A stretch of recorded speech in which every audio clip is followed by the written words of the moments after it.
नमस्कार दोस्तों, आप सभी का फिर से स्वागत है स्पिरिचुअलिटी की दुनिया में। आज मैं आपको एक कथा का श्रवण करा रही हूँ, जो सुनने मात्र से आपके जीवन में सुख संपत्ति और धन की वर्षा होगी। तो चलिए कथा को प्रारंभ करते हैं। एक समय माता पार्वती और शिवजी मृत्यु लोक की सैर पर निकले। नंदी की पीठ पर सवार शिव और पार्वती की वह छवि मेरे शब्दों से परे है। धरती का निरीक्षण कर और उसकी स्थिति तथा समय की गति को देखकर वे कैलाश पर्वत लौट आए। वहां पहुंचकर माता पार्वती ने महादेव से कहा कि हे प्राणनाथ, मेरे मन में 3 प्रश्न उठ रहे हैं, कृपया उनका समाधान करें। इस पर भोलेनाथ ने कहा, हे प्रिय पार्वती, आप वे 3 प्रश्न पूछिए जो आपको परेशान कर रहे हैं।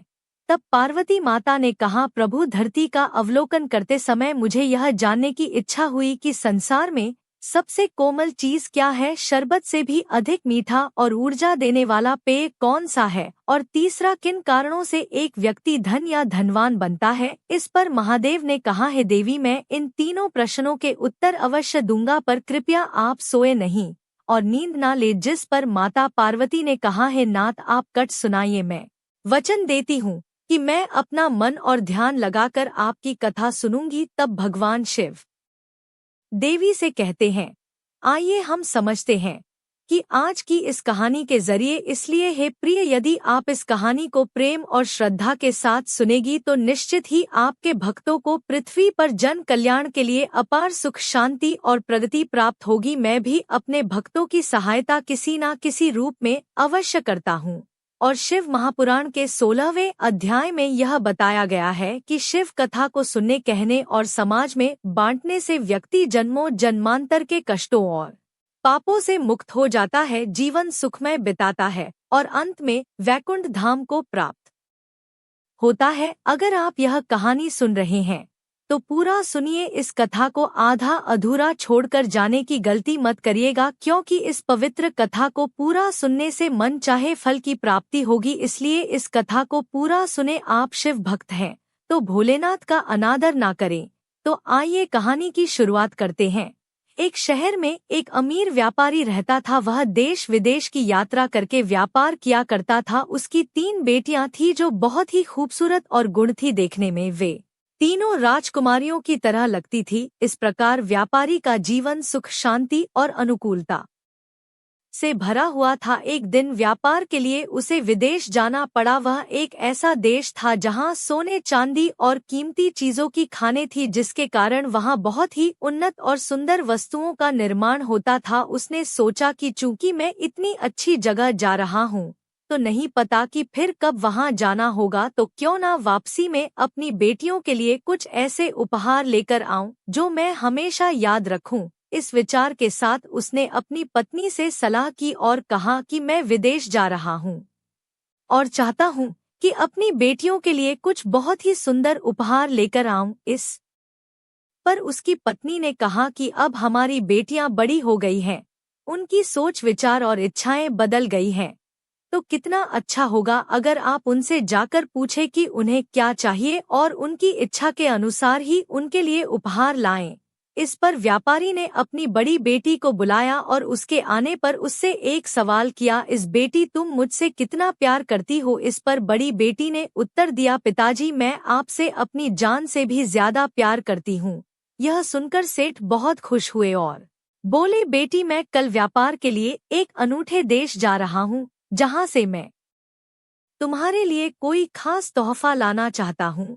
अगर तुम्हारी कोई इच्छा या जरूरत हो तो बेझिझक मुझे बता दो, मैं उसे पूरा करने की कोशिश करूँगा। इस पर बड़ी बेटी ने कहा, पिताजी, इस बार वहाँ से मेरे लिए सोने और मोतियों से जड़ा हुआ एक शीशा लेकर आइए। सेठ ने बेटी को तोहफा लाने का वादा किया और कहा कि अब मध्यमा बेटी को भेज दो। मध्यमा बेटी के पास आने पर सेठ ने उससे भी वही सवाल पूछा, बेटी, तुम मुझसे कितना प्यार करती हो? जिस पर मध्यमा बेटी ने जवाब दिया, मैं आपसे इस दुनिया में भगवान से भी ज्यादा प्यार करती हूँ। अपनी मध्यमा बेटी के इन शब्दों को सुनकर सेठ का सीना गर्व से फूल गया और उन्होंने उससे भी उसकी पसंद और जरूरतों के बारे में पूछा। जिस पर मध्यमा बेटी ने कहा, पिताजी, अगर आप लाना ही चाहते हैं तो मेरे लिए एक नवरत्न हार और सोने का गजरा लेकर आइए ताकि मैं उसे पहनकर रानी जैसी दिख सकूं। बेटी के माथे को चूम कर सेठ ने उसे भी तोहफा लाने का वादा किया और कहा कि अब सबसे छोटी बेटी को भेज दो। छोटी बेटी के आने पर पिता ने उससे भी वही सवाल पूछा, बेटी तुम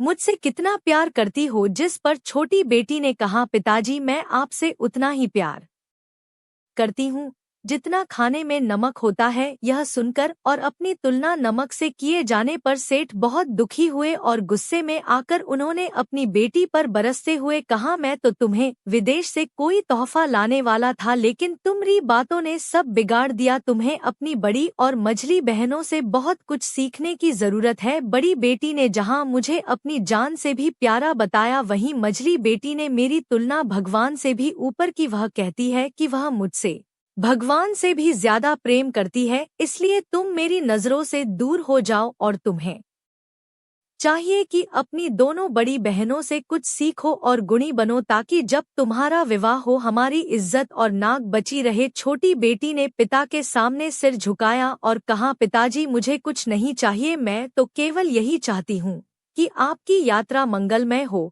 और आप बहुत सारा धन कमाकर सकुशल घर वापस आएं।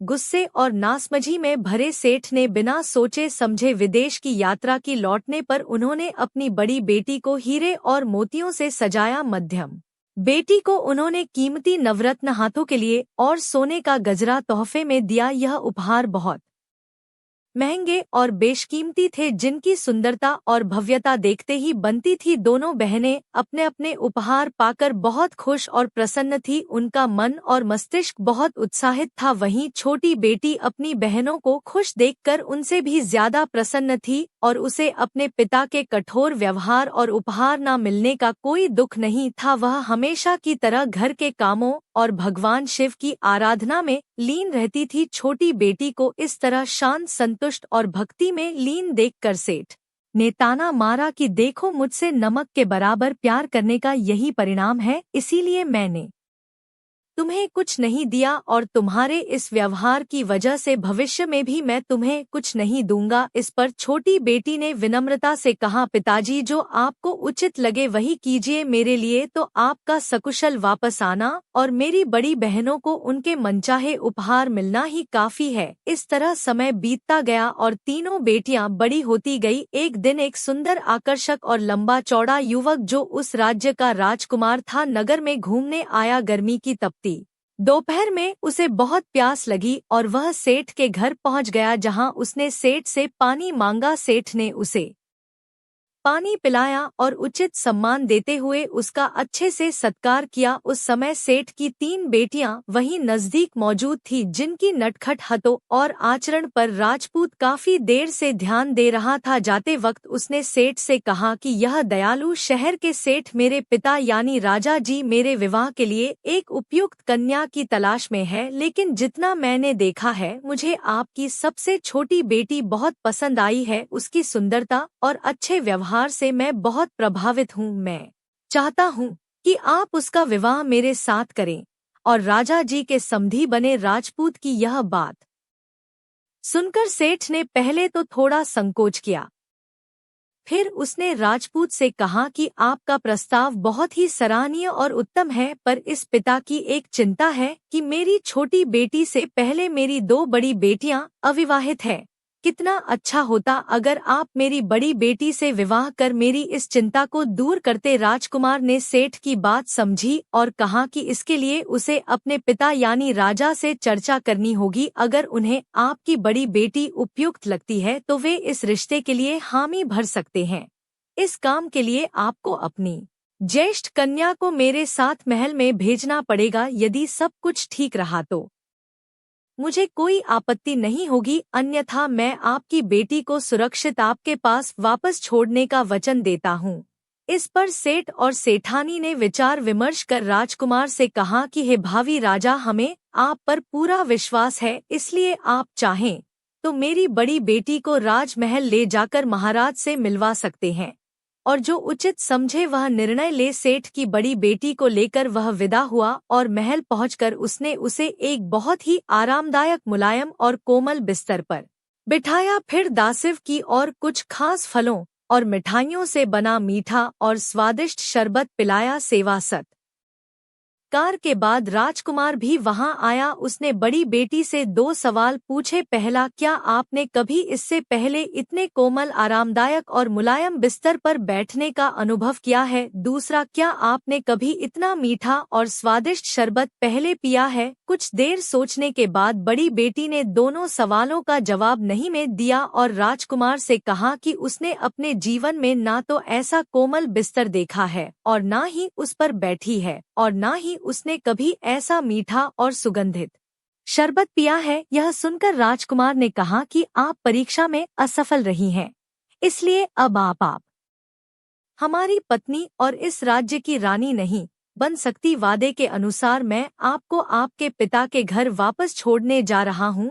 राजकुमार ने सेठ की बेटी को उनके घर पहुंचाकर सम्मान पूर्वक उन्हें वापस सौंप दिया। सेठ ने अपनी दूसरी बेटी को लेकर राजा से मिलवाने का सुझाव दिया। राजकुमार ने दूसरी बेटी को भी महल ले जाकर वही सब किया जो बड़ी बेटी के साथ किया था। दूसरी बेटी का जवाब भी वैसा ही था कि उसने ना तो कभी इतने नरम बिस्तर का अनुभव किया था और ना ही ऐसा मीठा शरबत पिया था। राजकुमार ने उसे भी बताया कि वह परीक्षा में असफल रही है और अब वह उनकी पत्नी और इस राज्य की रानी नहीं बन सकती। इसके बाद राजकुमार ने दूसरी बेटी को उसके पिता के पास वापस लौटा दिया और सेठ से पूछा कि क्या अब उन्हें उनकी सबसे छोटी बेटी को भी वही परीक्षा दिलाने के लिए महल ले जाने की अनुमति है। सेठ जी ने बेमन से अपनी नाक मुंह चढ़ाते हुए अपनी छोटी बेटी को राजकुमार के साथ भेज दिया ताकि वह भी उसकी परीक्षा ले सके। छोटी बेटी ने मंदिर में जाकर भगवान महादेव को प्रणाम किया और माता पिता का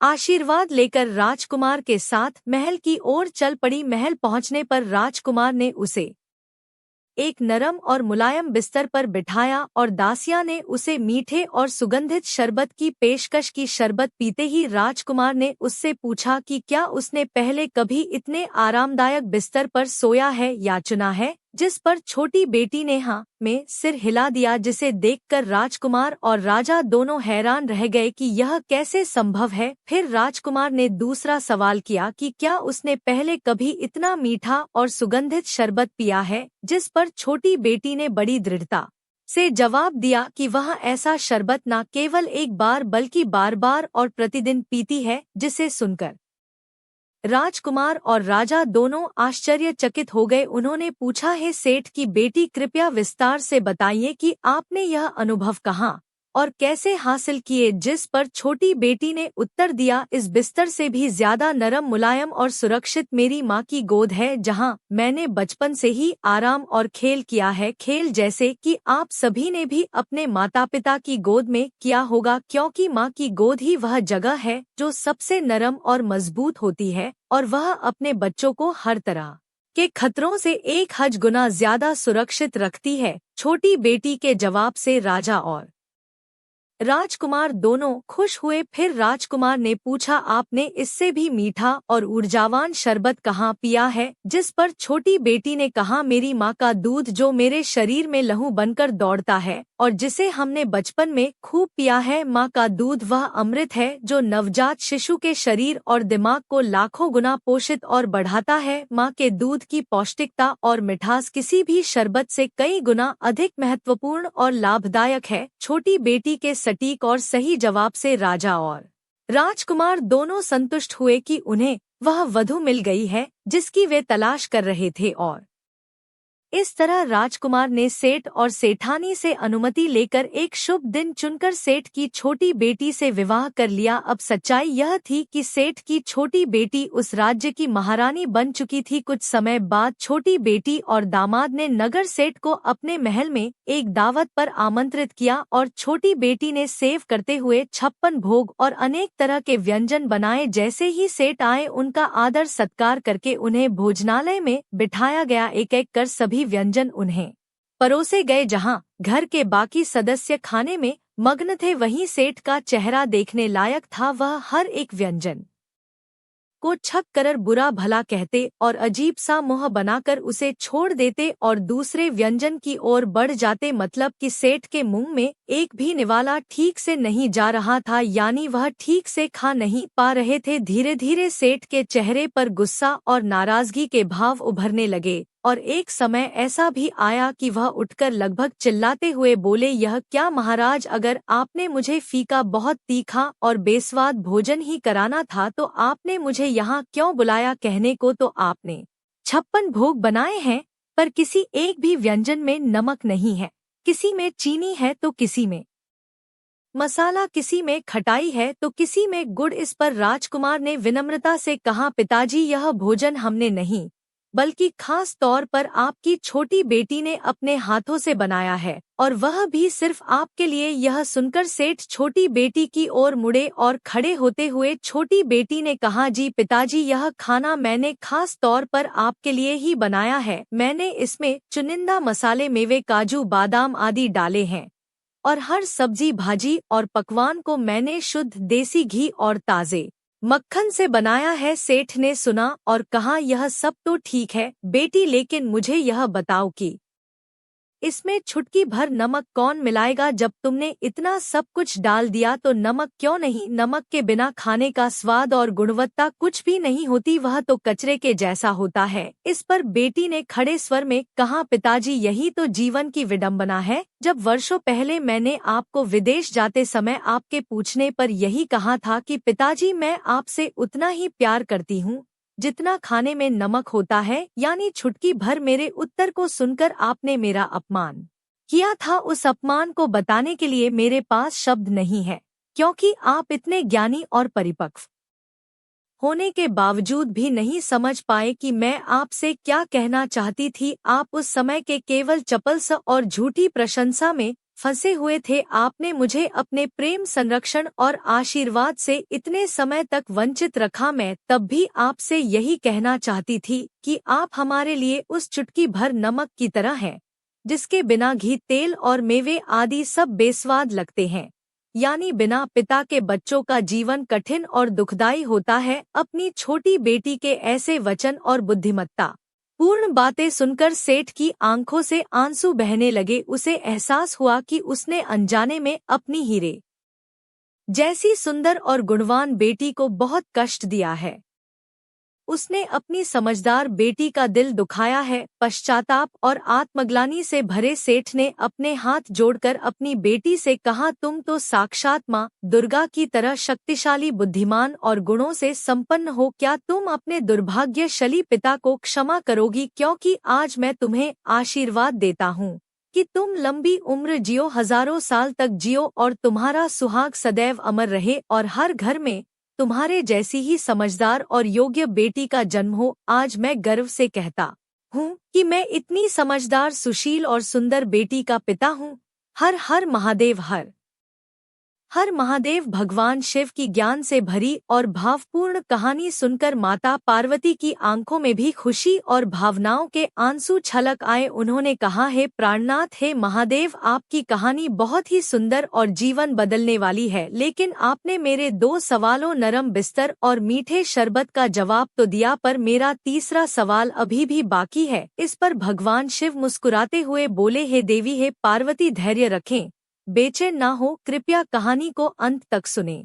कहानी अभी शेष है, क्योंकि जिस तरह आपको अपने 2 सवालों के जवाब मिले हैं, उसी तरह आपके अंतिम और तीसरे सवाल का जवाब भी मिलने वाला है। आगे भगवान शंकर बताते हैं कि पार्वती सेठ की पहली 2 बेटियों ने जो नियत और मंशा रखी जीवन में, उसी के अनुसार उन्हें धन और उपहार मिले। जैसे बड़ी बेटी को हीरे और रत्नों से जड़ा दर्पण मिला और मझली बेटी को नवरत्नहार और सोने का गजरा मिला। क्योंकि उनका प्रेम दिखावटी और अज्ञानता से भरा था, इसीलिए वे अपनी माँ की ममता और जीवन दयनीय दूध के कर्ज को भूल गई, और उनकी नास्तिकता और देवी में रुचि के कारण वे शिक्षित होकर भी जीवन भर अशिक्षित बनी रही। इसके विपरीत छोटी बेटी ने सादगी और भक्ति के साथ जीवन के सही मार्ग को चुना, जिसके कारण वह राज्य की महारानी और राजकुमार की पत्नी बनी। तो हे देवी पार्वती, जो व्यक्ति अपने माता पिता का सच्चा सम्मान और सेवा करता है, वह जीवन में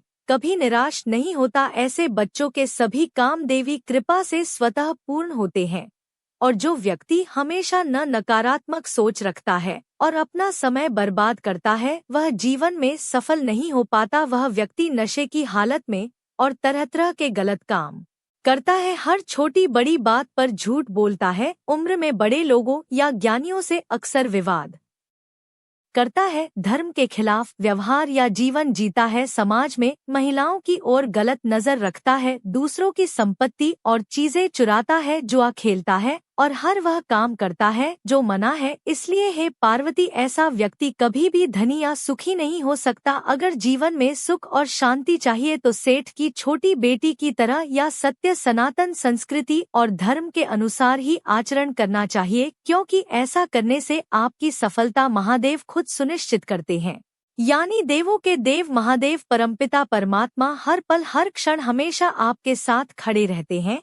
इन शब्द दो को सुनकर माता पार्वती ने शिव को प्रणाम किया और कहा, है भोलेनाथ, आपकी इस शिक्षाप्रद कहानी से आज सारा संसार लाभान्वित होगा और मनुष्य शेष जीवन बिताकर बैकुंठ धाम को प्राप्त कर सकेगा। उम्मीद करते हैं कि आपको इस वीडियो से कुछ नया जरूर सीखने को मिला होगा। आपको वीडियो कैसी लगी हमें कमेंट बॉक्स में जरूर बताएं। अगर वीडियो के दौरान कोई गलती हो गई हो तो माफ कीजिएगा। धन्यवाद।